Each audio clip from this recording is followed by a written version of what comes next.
I'll be reading from the May 14th, 2026 issue of the Wall Street Journal on the Niagara Frontier Radio Reading Service. Thank you for joining us today. The highlights under business and finance are: the Senate confirmed Kevin Warsh as the Fed's 17th chair in a largely party-line vote that reflected how tensions with the White House have pulled the central bank deeper into the political fray. Wholesale inflation rose to its highest reading in several years in April, showing how the Iran conflict is raising prices across the supply line. Global oil supplies could be constrained for months, even after shipping through the Strait of Hormuz resumes, the IEA said. A rally in NVIDIA shares helped lift the S&P 500 and NASDAQ by 0.6% and 1.2%, respectively, to records, while the Dow fell 0.1%. McDonald's renewed its vows with Chicago, striking a deal to put its name on a new professional soccer stadium in its hometown. Cisco Systems is cutting thousands of jobs to make room for more AI in its business, with plans to eliminate about 5% of its workforce. UK chip startup Fractal said it completed a $220 million Series B funding round led by Factorial Funds, Accel, and Peter Thiel's Founders Fund. SoftBank recorded a gain of $25 billion on its stake in OpenAI in the first 3 months of the year, more than offsetting losses elsewhere in its portfolio. ABN AMRO shares rose 8.75% in Europe, recovering from losses earlier in the year after the bank reported earnings. Mind Robotics raised an additional $400 million from investors in the latest bet on an AI-powered bot revolution in manufacturing. Now for the key articles under the Worldwide section. The Department of Homeland Security's Inspector General launched a probe into the $38 billion warehouse to detention center program, championed by former Secretary Kristi Noem. The Pentagon abruptly canceled the deployment of an armored brigade to Poland, a major step toward shrinking the U.S. military posture in Europe that caught some military officials by surprise. The number of people who died from drug overdoses fell again in 2025 to levels closer to those recorded before the COVID-19 pandemic. Vice President J.D. Vance plans to tell all 50 states to fully comply with anti-fraud statutes or run the risk of losing federal Medicaid funding. A federal jury convicted a U.S. citizen of acting as an unregistered foreign agent for his part in establishing a police station in New York on behalf of Chinese authorities. Faculty at Princeton University voted to require proctoring in all in-person exams, abandoning the sufficiency of the Student Honor Code adopted in 1893. White House officials are weighing a plan for Trump to issue 250 pardons as a way to mark the celebration of the nation's 250th birthday this summer. Venezuela said it would begin restructuring its towering government debt, seeking to regain access to international financial markets. Jurors began deliberating in Harvey Weinstein's rape retrial, weighing an unresolved element of a case that epitomized the #MeToo movement. Democratic and Republican senators proposed a tax incentive for businesses that set up water recycling infrastructure. French prosecutors asked judges to sentence former President Nicolas Sarkozy to 7 years in prison for accepting secret campaign funds from Libya's late leader, Muammar Gaddafi.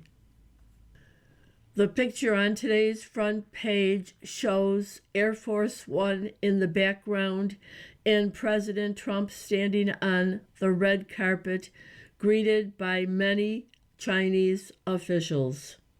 And that caption reads, "High Stakes U.S.-China Summit Kicks Off."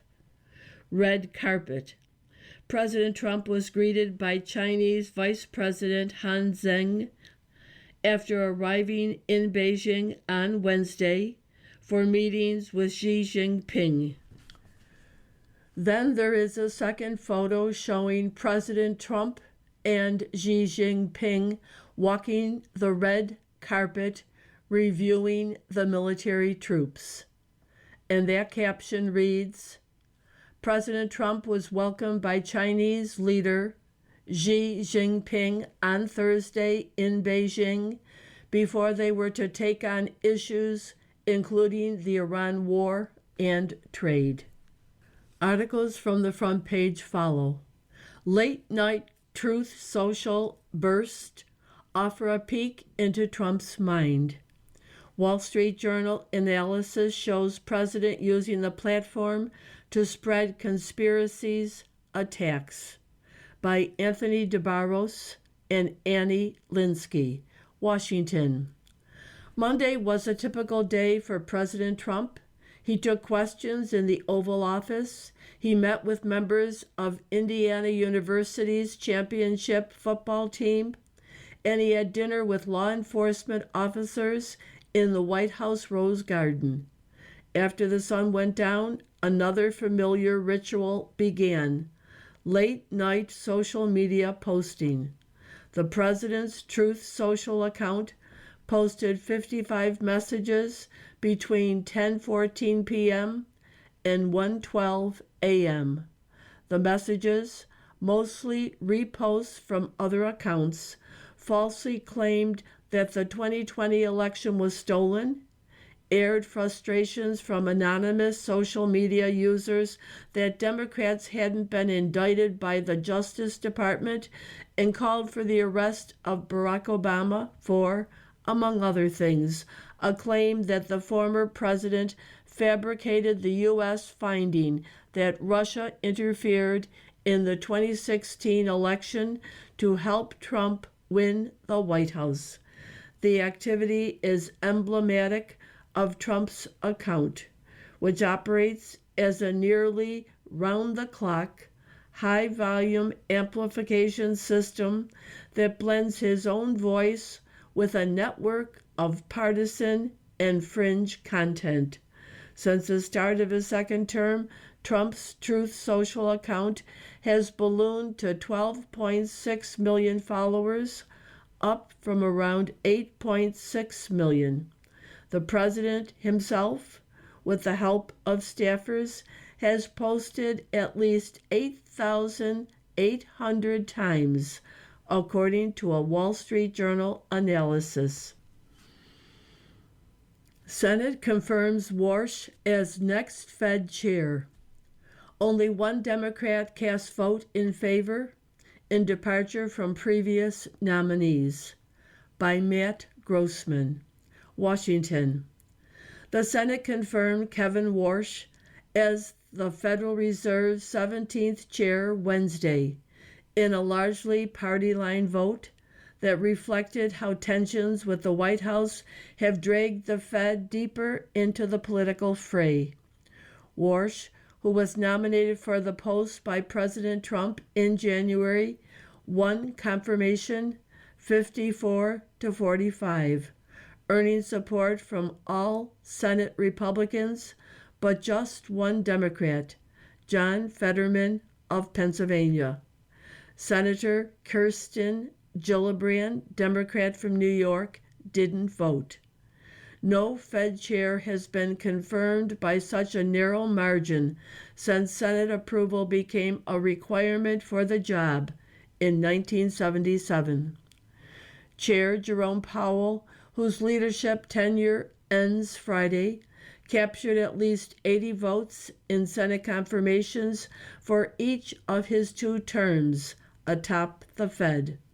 The previous chair, Janet Yellen, was confirmed 56-26 in 2014, with many senators absent because of bad weather.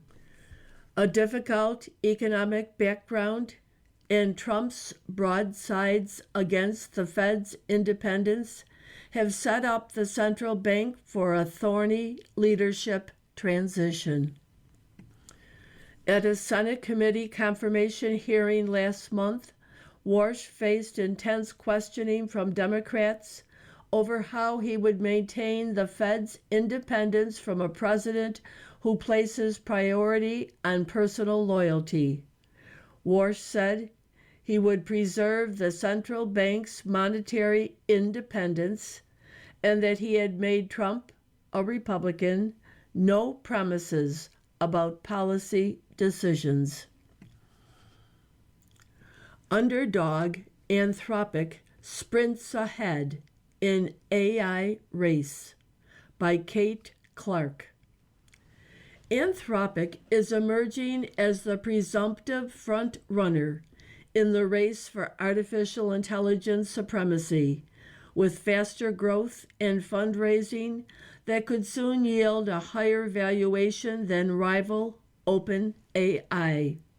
Once a scrappy underdog in a race that OpenAI appeared to have already won, the gap between the 2 companies has narrowed significantly this year, with new data suggesting Anthropic's growth continues to accelerate rapidly. OpenAI's, by the same indications, has begun to plateau. Anthropic has received investment offers in recent months, valuing it at more than $900 billion, according to people familiar with the matter. That would more than double the company's current valuation and surpass OpenAI's for the first time. Earlier this year, OpenAI raised $122 billion at an $852 billion valuation.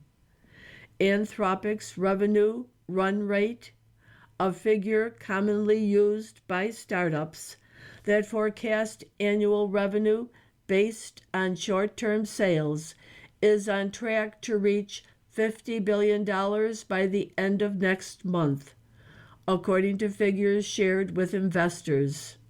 Their run rate topped $30 billion in April, up from $9 billion at the end of 2025. The company had planned for growth to increase tenfold this year, but it saw 80-fold growth in annualized revenue and usage in the first quarter. OpenAI said in late March that its revenue had reached $2 billion a month, or $24 billion on an annualized basis, though the figures aren't perfectly comparable because Anthropic counts sales through cloud partners as revenue, while OpenAI doesn't. A spokesman for OpenAI said the monthly revenue data shared in March weren't intended to represent a precise annualized revenue run rate. You are listening to a reading of articles and features from the Wall Street Journal on the Niagara Frontier Radio Reading Service. China's 2 billion feet are running from Nike. Domestic athletic brands now match U.S. quality and cachet in the hyper-competitive and increasingly nationalistic market. By John Emont and Inti Pacheco. Nearly a half-century ago, Nike co-founder Phil Knight traveled through China on a slow train with passengers stripped to their underwear in the summer heat and dreamed of selling sneakers. He laid out an ambitious vision, 1 billion people, 2 billion feet, that called for an aggressive push into the country. By 2010, China was among Nike's most lucrative markets, offering a blueprint for U.S. companies seeking to cash in on China's rise. Today, Nike's China business is flailing, a cautionary tale of an American giant caught in the tar pit of China's hyper-competitive and increasingly nationalistic consumer market. Nike's China revenue over the past 3 quarters was 28% lower than in the same period 5 years ago, even as the country's sportswear market boomed. Nike has dumped its longtime China leadership, jettisoned other top employees, and acknowledged structural challenges in the country, which is now the worst performing part of its global operations. Executives recently told investors that revenue in China and Taiwan could fall by about 20% year over year in the quarter ending May 31st, a forecast that pushed Nike's stock price to its lowest levels in more than a decade. The company subsequently said it would reduce its workforce by some 1,400 workers, or about 2%. Nike is just one of many U.S. brands ailing in China. Weakness in China's economy has weighed on spending, and many shoppers are losing interest in American products as tensions between the two countries rise. Many U.S. companies are struggling to compete in a country once considered essential to their futures. Leaving the front page for other articles within the paper. Murdoch granted new trial in murder of his wife and son, by Valerie Bauerlein. The South Carolina Supreme Court overturned Alex Murdaugh's conviction on Wednesday in the double murder of his wife and son, all but ensuring a do-over of one of the most watched court cases in memory. Murdaugh, a 57-year-old disbarred lawyer, is imprisoned in the rural western corner of the state and will likely spend the rest of his life in prison on separate financial crimes, regardless of Wednesday's ruling. The decision tosses out the most high-profile part of the case, in which he was convicted in March 2023, the gunning down of his wife Maggie and son Paul on a quiet summer evening at Moselle, the family's estate. The South Carolina Attorney General's office argued Murdaugh's motive was to create a distraction and throw those close to Murdaugh off the case of his thefts of millions of dollars from his personal injury clients.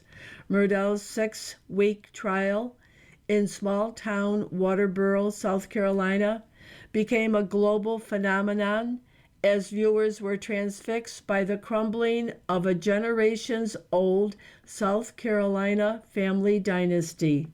Witnesses testified of his thefts from motherless children and grievously injured clients, a bizarre suicide for hire plot, and the late-breaking unraveling of his alibi, thanks to a video buried in his late son's phone. In throwing out the guilty verdict, the state Supreme Court found that jury deliberations were fatally flawed by improper remarks by Becky Hill, then the Colleton County Clerk of Court. Some jurors said after the trial that Hill had told them not to listen to what Murdaugh said when he took the witness stand in his defense. Justice is supposed to be blind, Justice George C. Buck James Jr. said in a February hearing on the request for a new trial.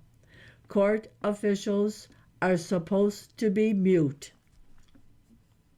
Murdaugh pleaded guilty in November 2023 to roughly 100 charges, primarily related to swindling his clients out of $8.8 million in a deal requiring him to spend at least 27 years in prison. The allegations of jury tampering surfaced several months after the trial as Hill promoted a now redacted memoir. Former Chief Justice Jean Toll, at the Supreme Court's request, queried the jurors individually under oath in a January 2024 hearing. She found the clerk's actions were motivated by the siren call of celebrity and desire to sell more books, but were foolish and fleeting, and didn't change the jury's decision that Murdaugh was guilty. The Supreme Court questioned Toll's decision not to hear testimony or consider an affidavit submitted by the Egg Lady juror, who was dismissed from the jury in the midst of closing arguments and memorably asked the judge for the bailiff to fetch a dozen eggs she had left in the jury room. That juror, Myra Cosby, has said Hill pressed her about her doubts about the prosecution's case and then used bogus social media posts as a pretext for engineering her ouster. The breathtaking and disgraceful effort of Hill to undermine the jury process is unprecedented in South Carolina, the 5 justices wrote in their unanimous opinion. Hill resigned from office and pleaded guilty last December to perjury related to her testimony to Justice Toll, as well as obstruction of justice and misconduct in office. She was sentenced to probation and community service. The court took care to single out Hill as the cause for its decision, lauding Circuit Court Judge Clifton Newman for his handling of the case, as well as the lawyers for both sides. Noting Hill's shocking jury interference was accomplished outside the presence and knowledge of the outstanding trial judge and superbly competent and professional counsel for the state and the defense. It isn't clear when a new trial would take place. Oil supply shock forecasts to linger, by Julia Petroni. The near closure of the Strait of Hormuz has unleashed an unprecedented supply shock on global energy markets, one that could keep oil supplies constrained for months, even after shipping through the vital waterway resumes, the International Energy Agency said. The Paris-based energy watchdog, a group of Western nations and their allies, now expects global oil demand to contract by 420,000 barrels a day this year from its previous forecast of an 80,000 barrels a day decline, as disrupted tanker traffic and stalled U.S.-Iran negotiations reverberate through the global economy. The IEA's base case scenario assumes flows through Hormuz will gradually resume starting in June, with demand growth returning to positive territory only in August and then hovering around the 225 levels for the remainder of the year. Jury convicts man for Chinese outposts by James T. Aretti. A federal jury convicted a U.S. citizen on Wednesday of acting as an unregistered foreign agent for his part in establishing a police station in New York on behalf of Chinese authorities, the government's second win this week, alleging Americans secretly worked for Beijing. The Brooklyn jury found Lu Xuanwang guilty on one of two federal counts related to acting as an unregistered foreign agent of China and one count of obstructing justice by destroying evidence. Prosecutors said Lu conspired with officials in China's Ministry of Public Security to open a police station in a Manhattan Chinatown community center where he held a leadership role. The outpost allowed people to interface with police officers in the eastern Chinese city of Fuzhou to handle bureaucratic tasks such as renewing driver's licenses, though the jury also heard allegations from prosecutors that Chinese authorities piggybacked on it to achieve their political goals on American soil. Netflix, Fox, NBC score more NFL games in deal. The National Football League cut a new 4-year deal with Netflix for 3 more games and licensed additional games to Fox and NBC. Netflix deepened its relationship with the NFL by agreeing to a 4-year pact that will include the rights to carry an opening week international game, a new Thanksgiving Eve game, and a game at the end of the season. They also extended their current deal for at least one Christmas Day game. Separately, the NFL licensed 2 additional games to Fox and 1 to NBC for next season. It also granted CBS the right to move a Sunday afternoon game into a standalone Saturday night prime time slot. Netflix also said it would carry the NFL Honors, an award show that runs in the lead up to the Super Bowl. Hedge funds win big on AI hardware stock picks by Peter Rudiger. The hedge fund herd was early to see opportunity in the stocks of chip makers and other artificial intelligence hardware companies. Those bets just delivered stock-picking funds their best month in over 2 decades. Stephen Cohen's Point72, Whale Rock Capital Management, and Sugelman Investments are among the hedge fund firms that posted strong returns in April, thanks in part to rallies in semiconductor stocks and those of related equipment makers. You are listening to a reading of articles and features from the Wall Street Journal on the Niagara Frontier Radio Reading Service.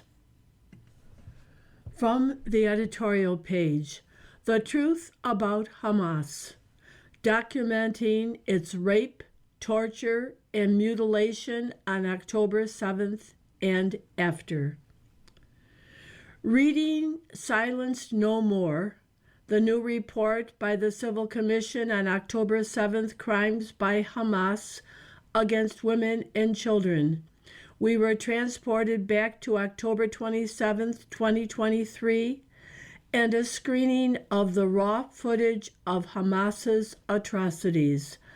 The mouths of journalists were agape, but time dulls horrific reality. The new report is a catalog for memory's sake of Hamas's depravity.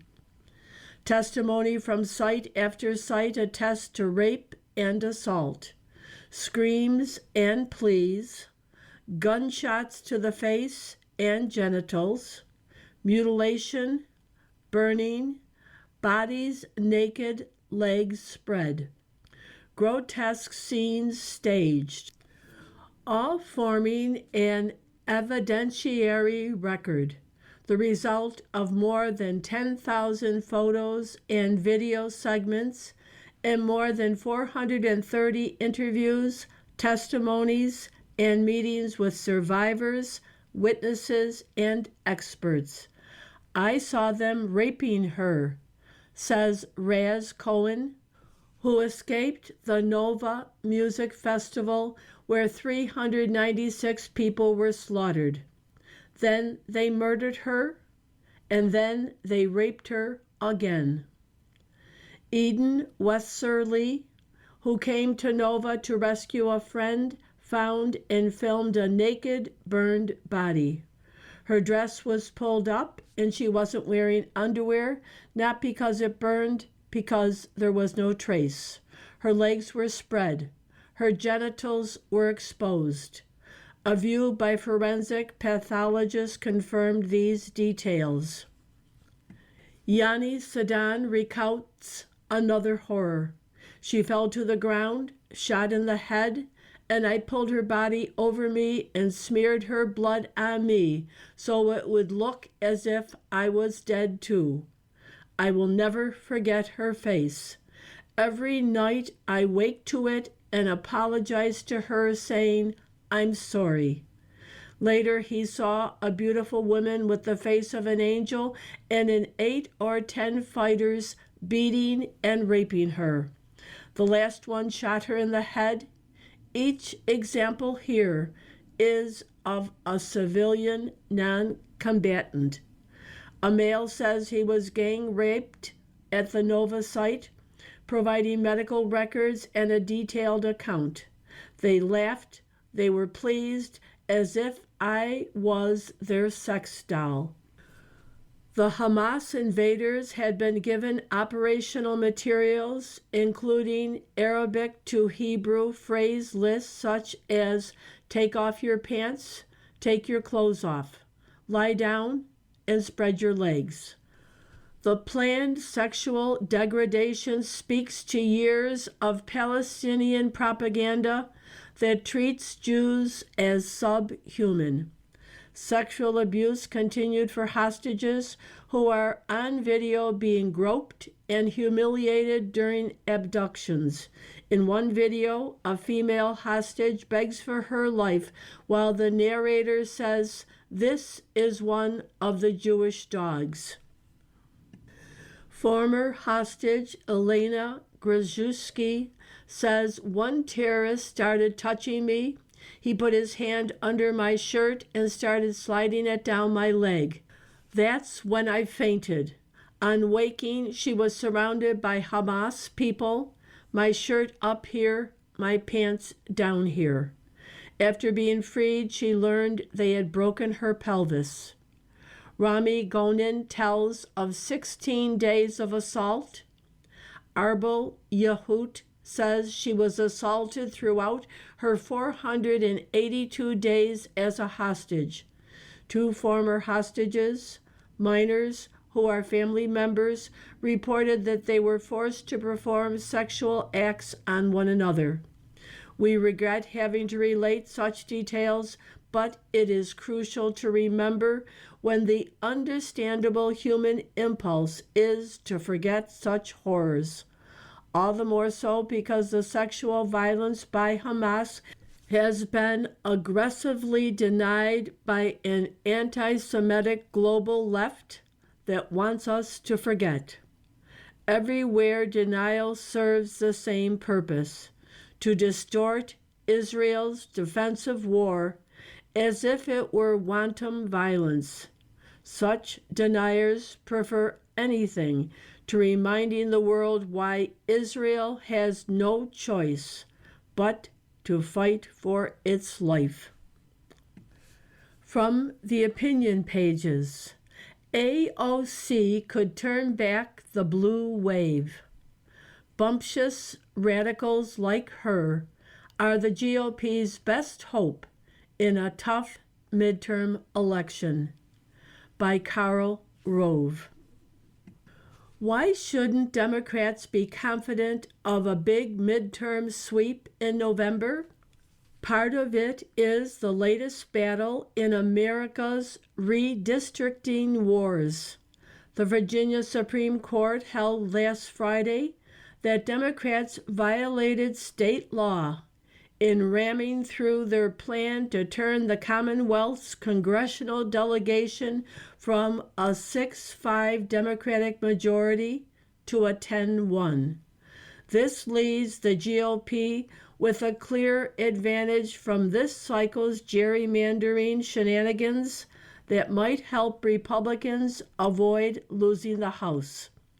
In the Senate, Democrats not only would have to carry North Carolina's competitive open seat, they'd also need to net at least 3 other GOP seats by some combination of defeating Republican incumbents in Alaska, Maine, Nebraska, Ohio, and Texas, and swiping Iowa's open GOP seat, while holding their own open seats in Michigan and New Hampshire, and defending a Democratic incumbent in Georgia. That will be tough. Limelight-seeking Democrats are making the task tougher by defining the party in voters' minds as out of touch with much of America. Near the top of the list is Representative Alexandria Ocasio-Cortez, who is clearly eyeing a 2028 presidential bid. She has star appeal, but real drawbacks. In a recent It's Open with Alana Glazer podcast, she revealed just how far she is from the mainstream. AOC blamed opposition to open borders on a deep racism and the impulse to feel like there is another class of people that is below you.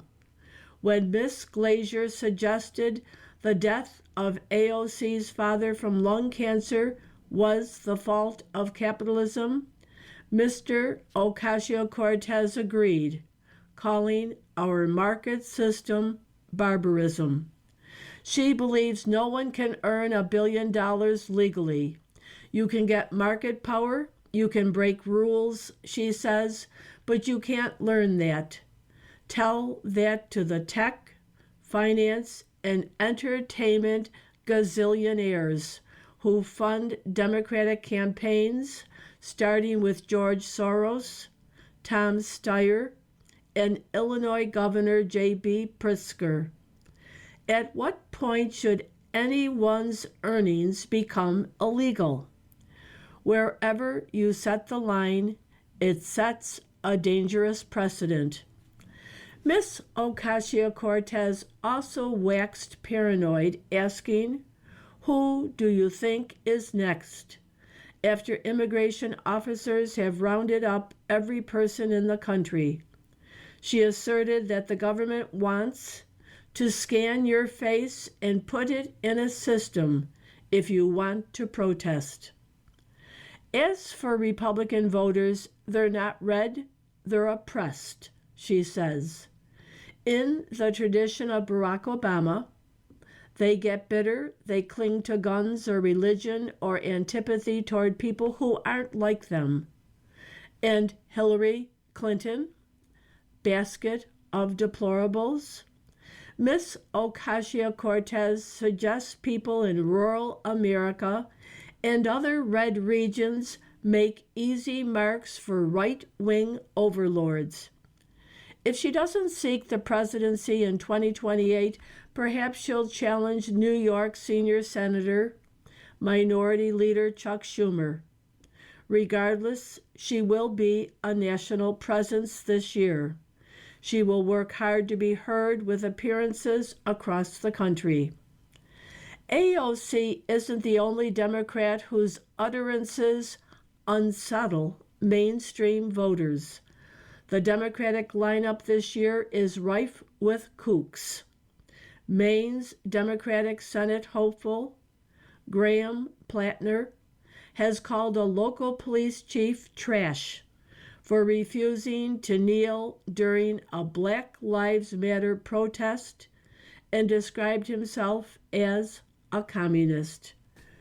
Mr. Plattner asked online why Black people don't tip and advised sexual assault victims to take some responsibility for themselves and not get so effed up they wind up having with someone they don't mean to.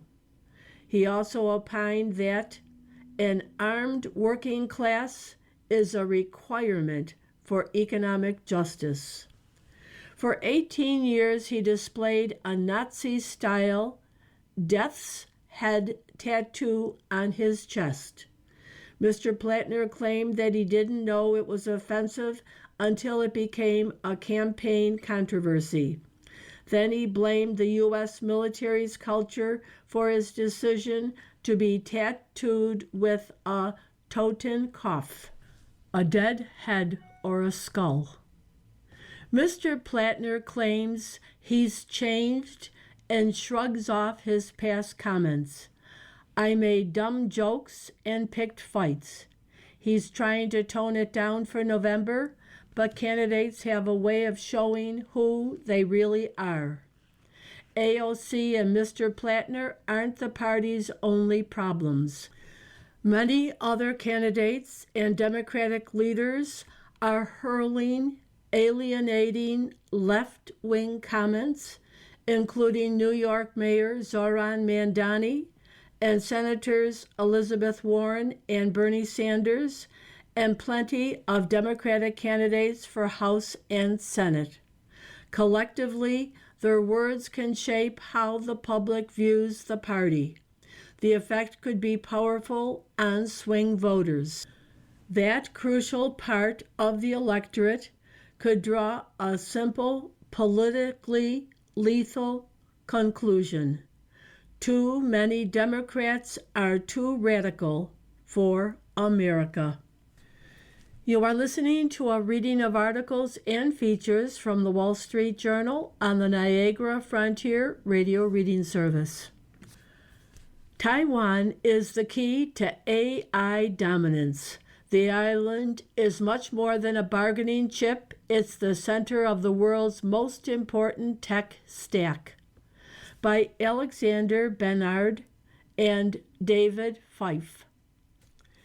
As President Trump prepares for his summit with Xi Jinping, Taiwan is often described as one more negotiable item in a crowded U.S.-China agenda that also includes tariffs, rare earths, Iran, fentanyl, and export controls. That is a mistake. Taiwan isn't merely another file in the U.S.-China relationship. It has grown beyond even its traditional role as a lonely outpost for democracy and a vital test of American strategic credibility. Thanks to tech and market developments so recent that they were largely invisible during Mr. Trump's first term, the island is now also the factory floor for U.S. leadership in artificial intelligence. Mr. Trump has rightly put AI dominance at the center of his national strategy. AI will shape economic growth, military advantage, medical innovation, intelligence collection, and geopolitical influence. But America can't win the AI race if it treats Taiwan as a bargaining chip. For the foreseeable future, Taiwan's autonomy is a prerequisite for U.S. AI dominance. AI doesn't live in the cloud, it lives in fabs, packaging plants, memory stacks, substrate lines, testing facilities, and server factories. AI has a geographic map. Its most important point, other than America itself, is Taiwan. Taiwan's importance to U.S. and allied economic strength may be without historical precedents. A relatively small island that anchors the world's most important technology stack. Yet neither markets nor policy makers seem to appreciate the risk fully. Taiwan Semiconductor Manufacturing Company, or TSMC, fabricates roughly 90% of the world's most advanced semiconductor chips. Even that striking number vastly understates the U.S. and allied dependency. It can leave the impression that Taiwan's role is mainly a chip fabrication problem, and that a few advanced chip-making fabs on TSMC's new campus in Arizona can solve it. They can't. Advanced AI systems require leading-edge logic chips, but also advanced packaging, high bandwidth memory integration, chip-on-wafer bonding, substrate integration, testing, module assembly, and server-level integration.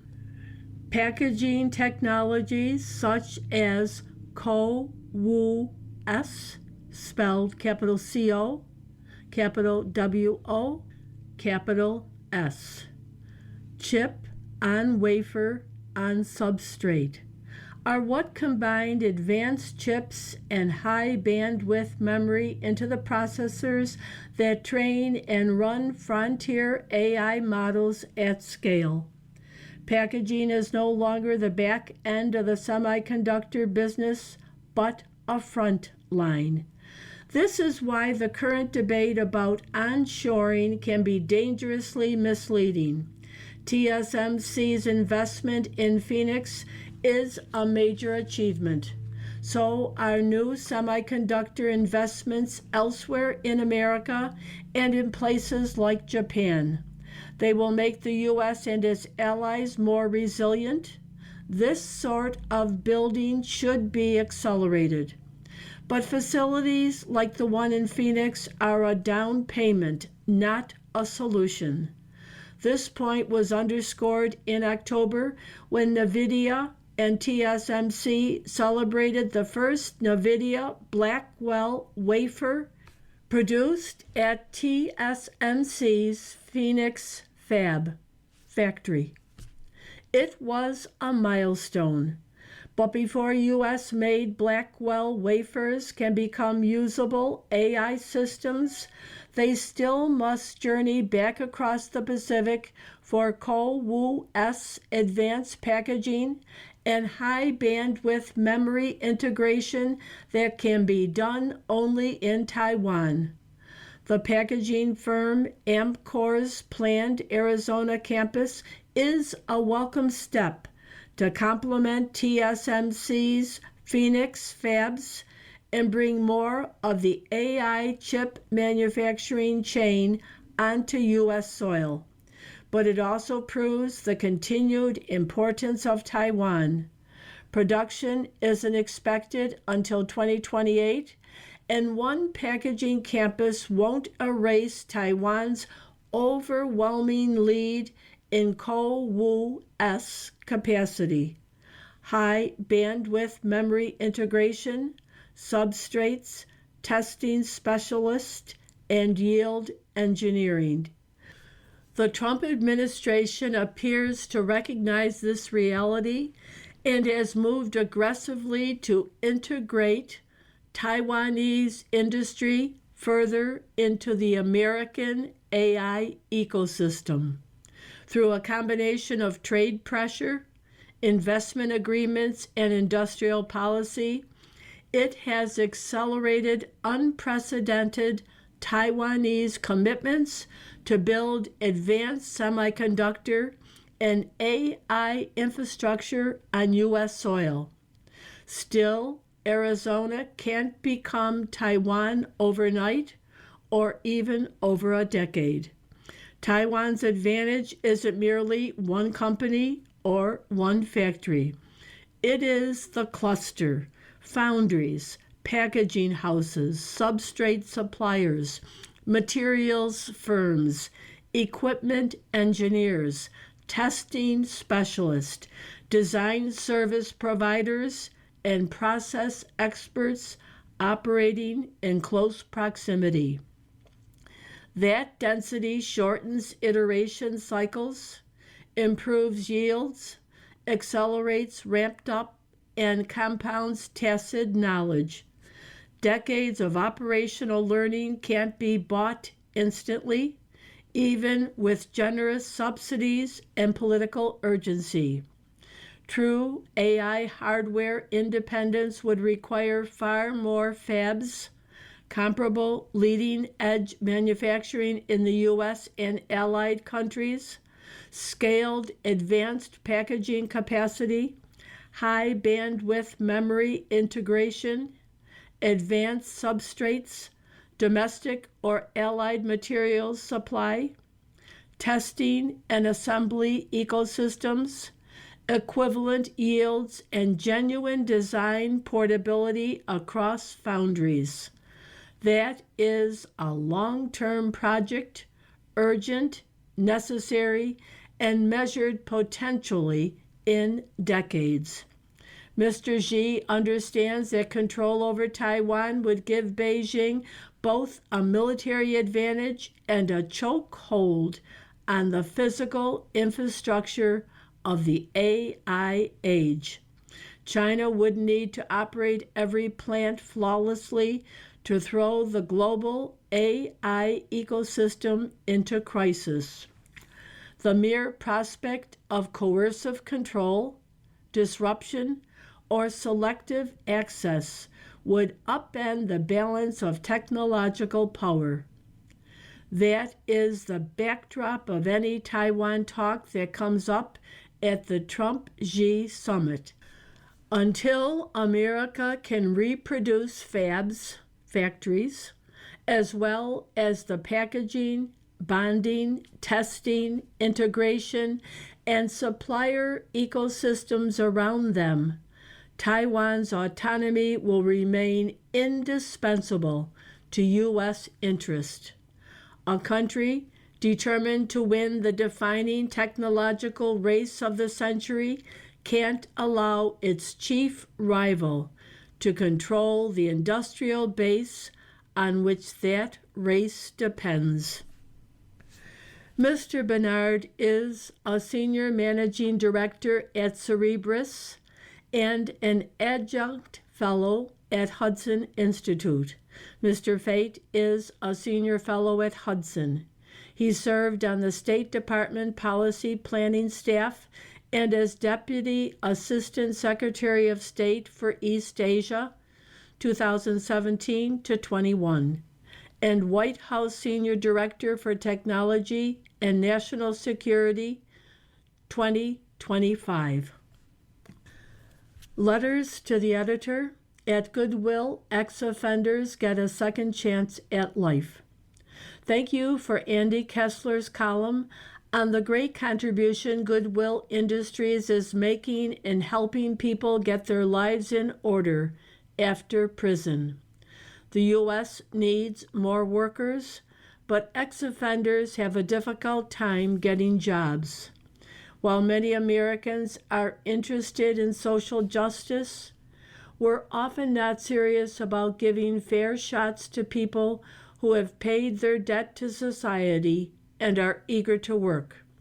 What's the economic case for second chance hiring? What's the ethical case? Goodwill is answering questions like these, as well as any reentry program in the country. From Mitch Perlstein, Eden Prairie, Minnesota. Another letter. Goodbye, government plan. Regarding your editorial, Trump has an IRA to sell you on May 4th.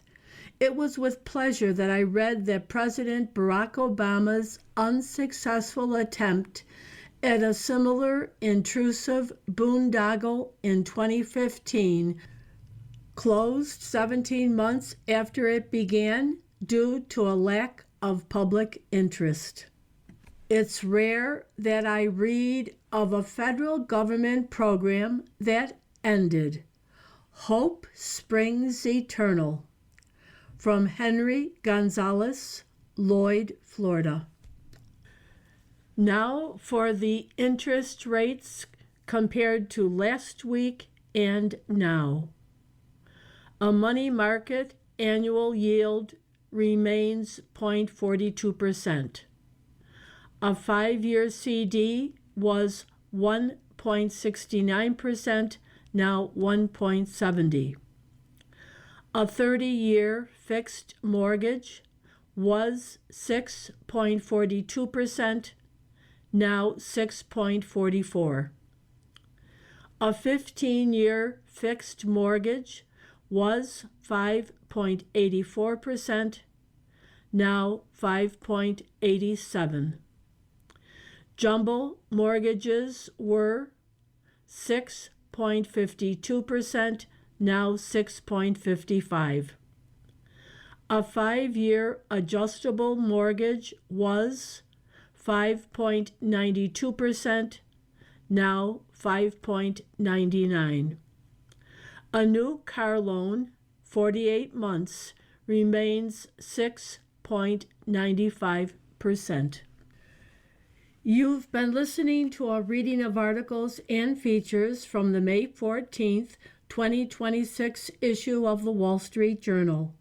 We read from the Wall Street Journal every Monday through Thursday at 11 p.m. Your reader has been Corrine. Thank you for listening, and have a wonderful weekend, and hopefully it will become warmer.